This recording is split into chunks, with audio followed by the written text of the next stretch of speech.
Olá, meus amigos, minhas amigas, meus irmãos, minhas irmãs. É com imensa satisfação que aqui nos encontramos mais uma vez nesta página virtual, neste ambiente virtual, para mais um momento de estudo, mais um momento de reflexões acerca do Evangelho do Cristo, à luz da doutrina espírita. E por isso, mais uma vez agradecemos a Deus, agradecemos a Jesus, agradecemos aos Espíritos amigos pelo amparo, pela proteção, pela assistência que sempre tem nos dado ao longo da nossa trajetória. A Deus é preciso que agradeçamos pela vida, por todas as oportunidades que o Pai nos concede ao longo da nossa trajetória. A Jesus, nós agradecemos e precisamos agradecer por todos os ensinamentos maravilhosos que Ele nos deixou de forma exemplificada. E não posso deixar de agradecer a todos vocês, irmãos e irmãs de jornada, que constantemente estão aqui conosco para juntos estudarmos o Evangelho do Senhor. Sejam todos bem-vindos, sejam todas bem-vindas, e que possamos aproveitar da melhor maneira possível estes minutos que nos foram reservados no relógio da eternidade como mais uma oportunidade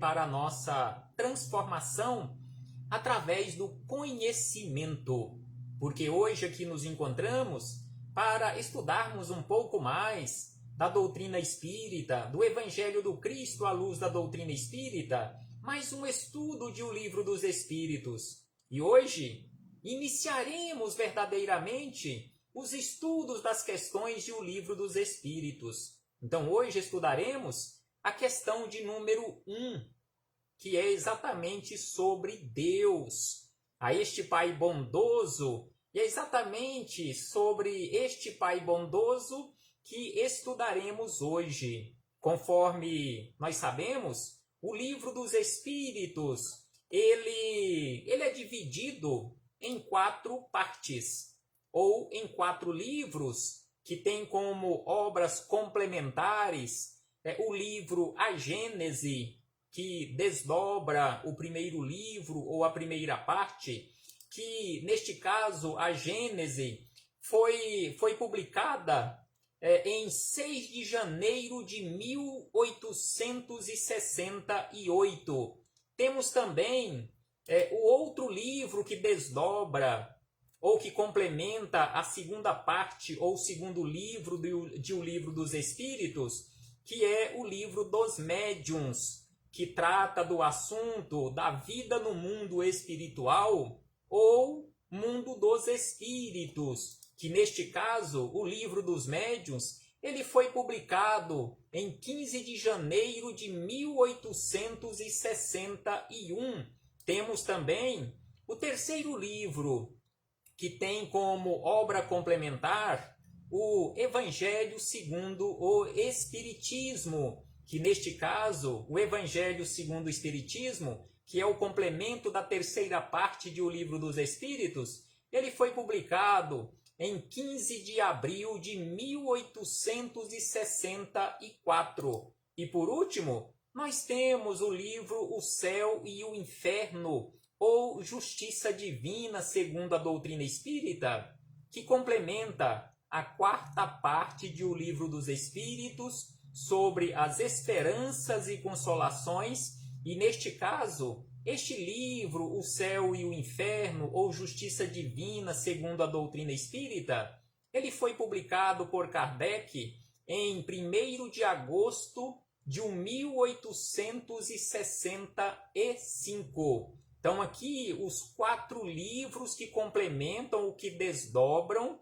o Livro dos Espíritos que estamos estudando, que neste caso, o Livro dos Espíritos, como nós sabemos, a sua primeira edição foi publicada por Kardec em 18 de abril de 1857.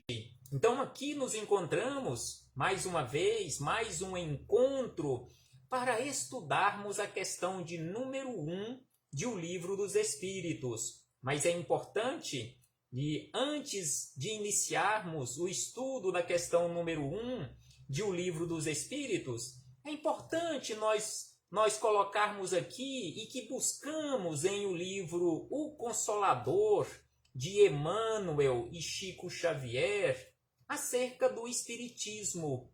Porque Emmanuel, ele foi questionado através de Chico Xavier, a mediunidade de Chico Xavier, se o Espiritismo veio ao mundo para substituir as outras crenças ou as outras religiões? Então, este é o propósito. O Espiritismo veio ao mundo para substituir as outras crenças, se tornar uma crença única na face da Terra, o Espiritismo? E aí Emmanuel, através de Chico Xavier, neste item Espiritismo e Fé, ele diz da seguinte maneira, que o Consolador, ou o Espiritismo, como Jesus, terá de afirmar igualmente: eu não vim destruir a lei. Então aqui Emmanuel lembra que o Espiritismo não veio para substituir nenhuma crença, nenhuma religião. Conforme Jesus afirmou lá no início do seu trabalho messiânico, eu não vim destruir a lei. O Espiritismo também vem afirmar: eu não vim destruir nenhuma crença, nenhuma religião. O Espiritismo, diz Emmanuel, o Espiritismo não pode guardar a pretensão de exterminar as outras crenças. Então, o Espiritismo não pode e não guarda de forma alguma a pretensão de aniquilar, de exterminar, de substituir as outras crenças. A missão do Consolador ou a missão do Espiritismo aqui na Terra tem que se verificar junto das almas. Então, a missão do Espiritismo tem que se verificar junto das almas, esclarecendo o erro religioso onde quer que se encontre e revelando a verdadeira luz pelos atos e pelos sentimentos. Então, esta é a finalidade da doutrina espírita aqui na Terra, esclarecer o erro religioso onde quer que ele se encontre e revelar a verdadeira luz pelos atos e pelos sentimentos. Então, sem sombra de dúvida, o Espiritismo não veio ao mundo para destruir nenhuma crença.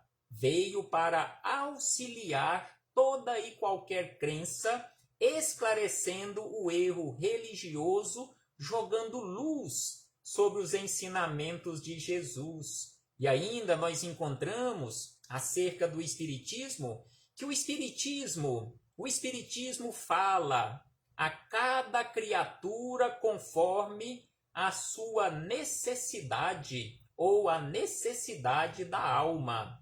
Então, o Espiritismo fala a cada um segundo as necessidades da alma. O Espiritismo, independentemente da sua crença, o Espiritismo consola todas as dores, extingue todos os ódios e procura unir todos os homens pelo sentimento do amor e da caridade. Então, o Espiritismo consola todas as dores, extingue todos os ódios e procura unir todas as criaturas através dos laços dos sentimentos e da caridade.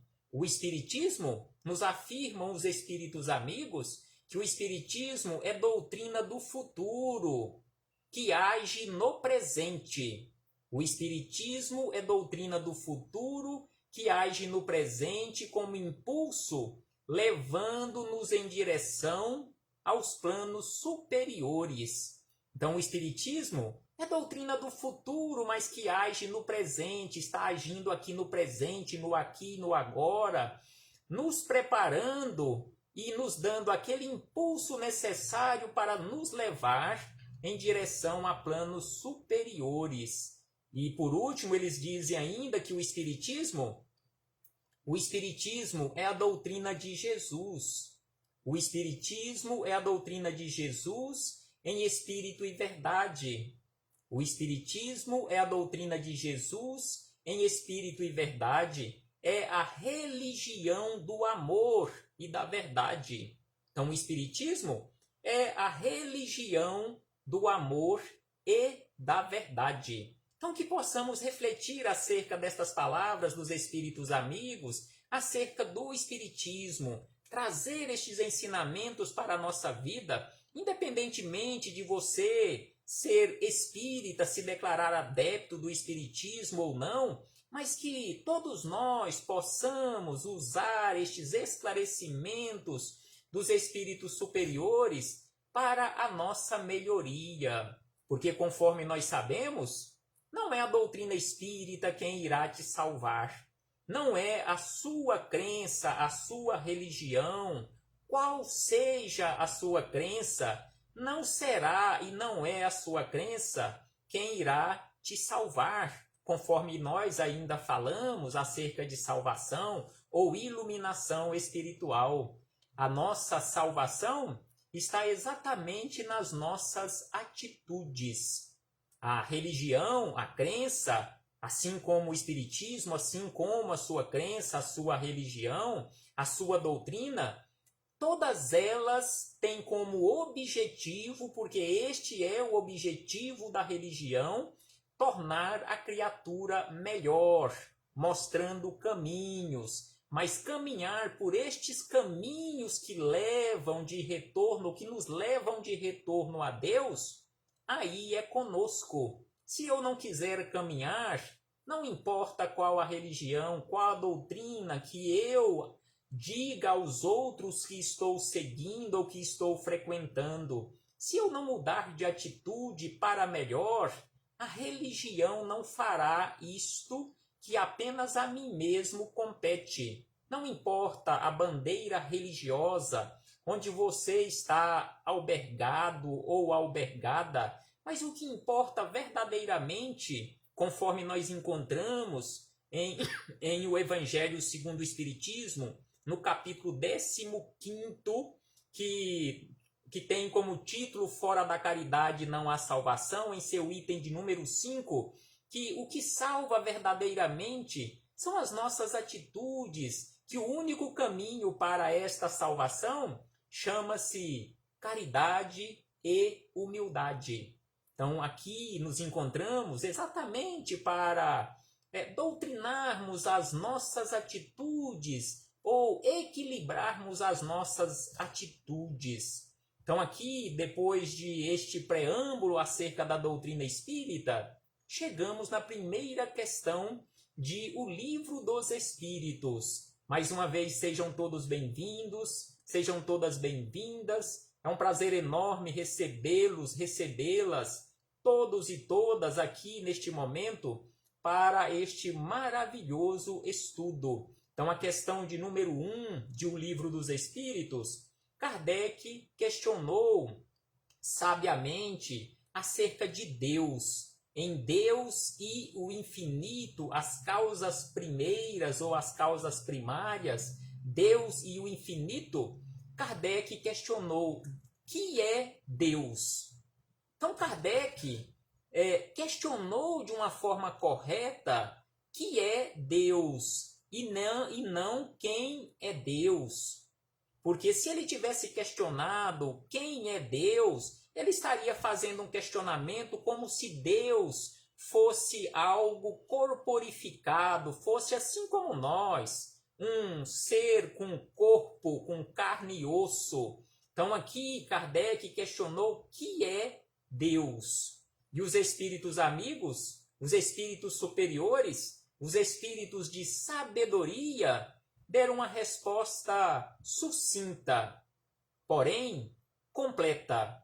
Deus é a inteligência suprema. Deus é a inteligência suprema, causa primeira de todas as coisas.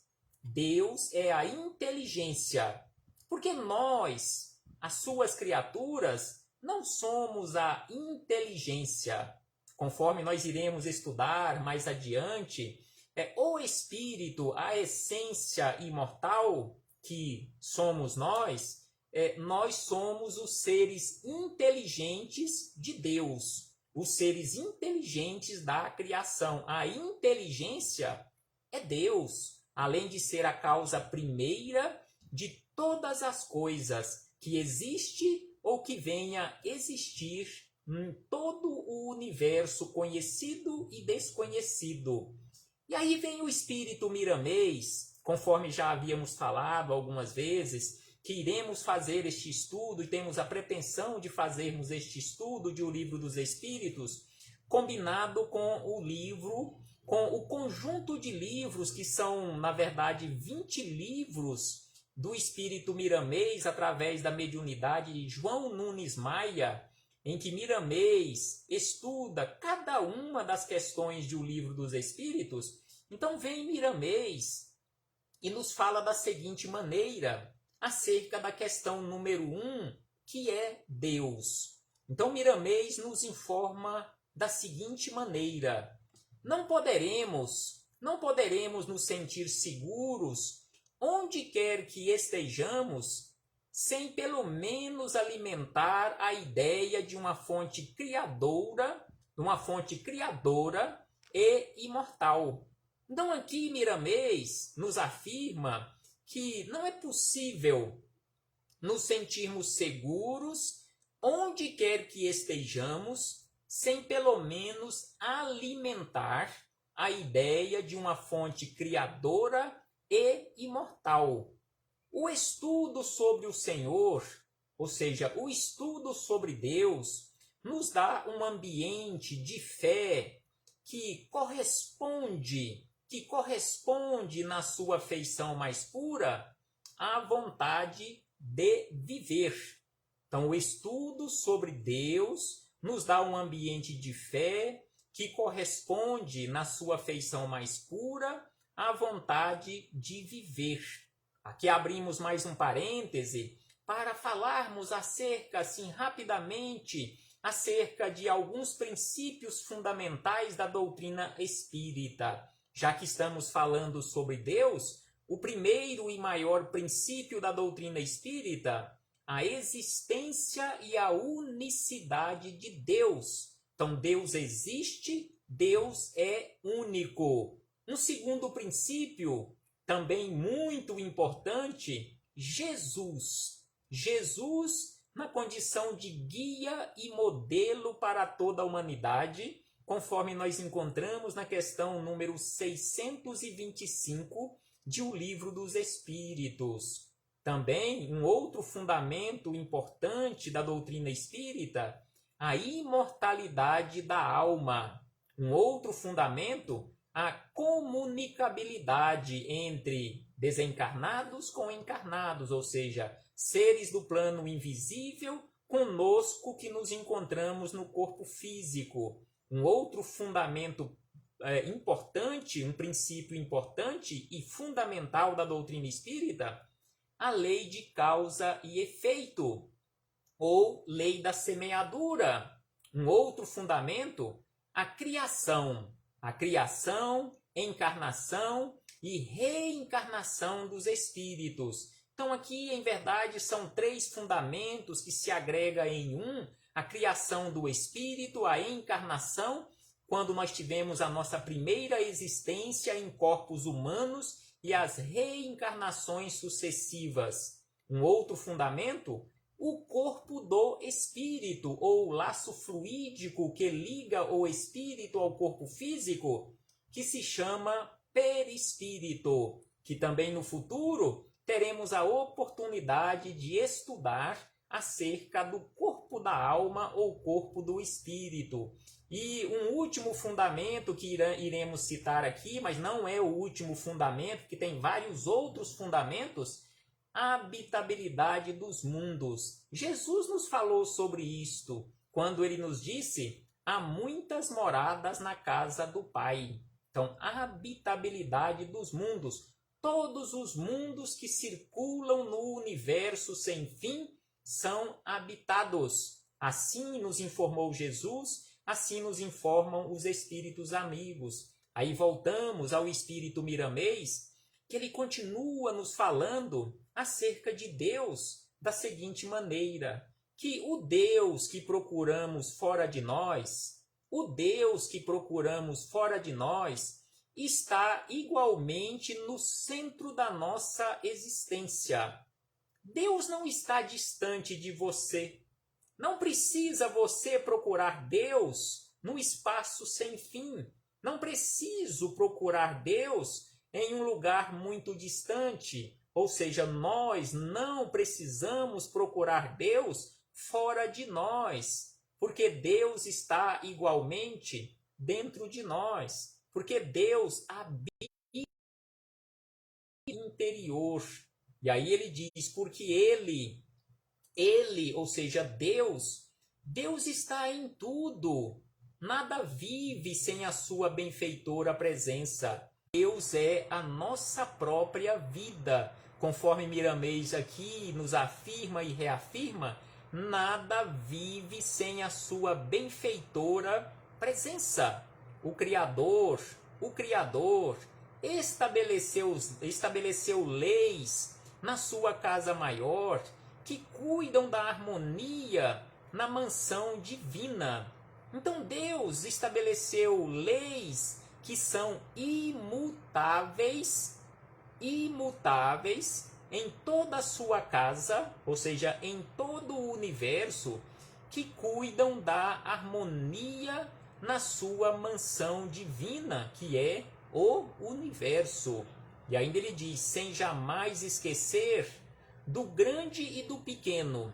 Então a lei divina, a lei de harmonia, ela cuida de tudo e de todos, do grande e do pequeno, do meio e dos extremos, para que seja dado a cada um segundo as suas necessidades.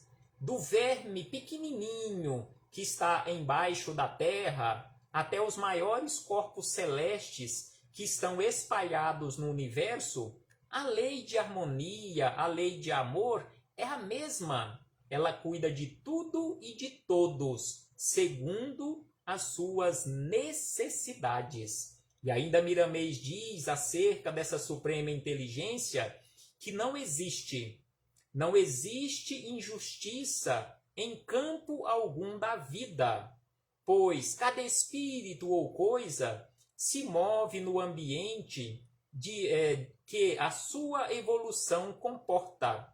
Então não existe em ambiente nenhum do universo, não existe injustiça em qualquer campo da vida, pois cada espírito ou coisa se move no ambiente que a sua evolução comporta.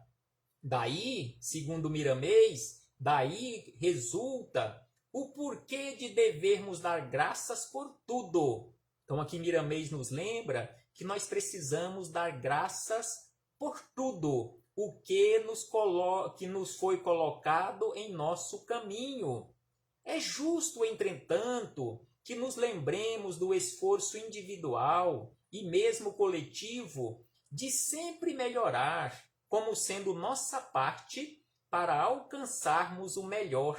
Então aqui Miramês nos alerta, nos informa, nos esclarece que não podemos nos esquecer do nosso esforço individual e também do esforço coletivo para sempre nos tornarmos melhores, como sendo a nossa contribuição para alcançarmos a melhoria individual e coletiva. E ainda Miramês acrescenta, estudemos a harmonia do universo, meditemos sobre ela, pedindo ao Mestre que nos ajude.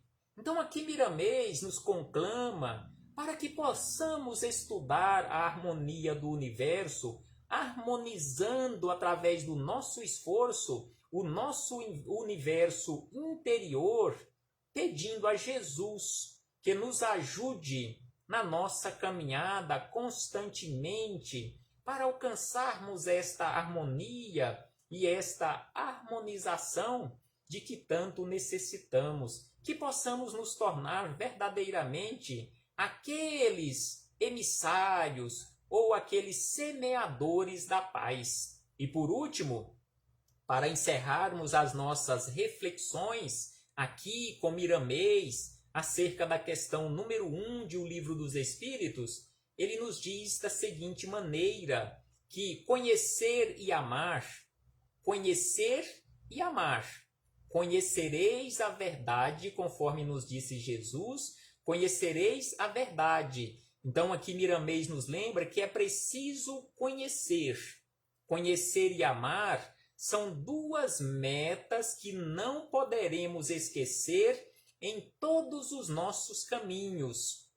Conhecer e amar são duas metas que precisamos atingir e que não poderemos em momento algum nos esquecermos em nossa caminhada.